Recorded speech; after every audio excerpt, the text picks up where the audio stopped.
Natija Khan has more.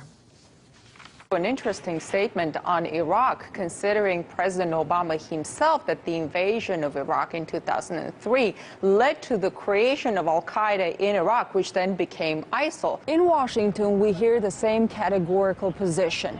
The Assad government and the Syrian army cannot be a partner in the fight against ISIL. A Russian journalist asked the State Department why. He can't be a partner in the coalition to go after ISIL because he's a major reason they're there.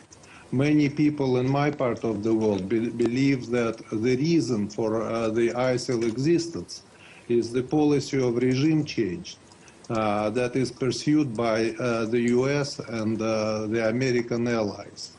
What is your response to that? I'm not going to dignify that with an answer. It's something of a mantra at the State Department. ISIL in Syria is Assad's fault.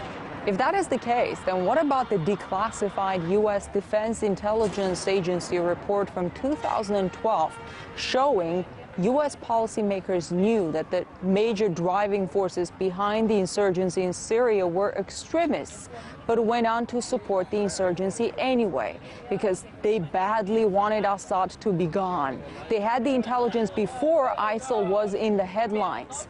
Now, in light of the fact that the U.S. refuses to make any deals with the Assad government, even if such a deal could help in the fight against ISIL, the State Department was asked why Washington was not so categorical not so long ago when the deal was about getting rid of Syria's chemical stockpiles.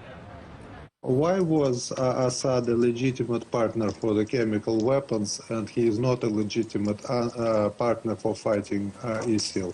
I don't remember anybody calling him a partner. Bashar Assad may not have been called a partner, but he did comply with the agreement brokered by Moscow. And John Kerry even expressed his appreciation. Take a listen. I think it's also credit to the Assad regime for complying rapidly, as they are supposed to. Now, we hope that will continue. Russia and the U.S. are now at loggerheads over how to fight ISIL. Washington says supporting Assad in the fight against ISIL is, quote-unquote, not a winning strategy.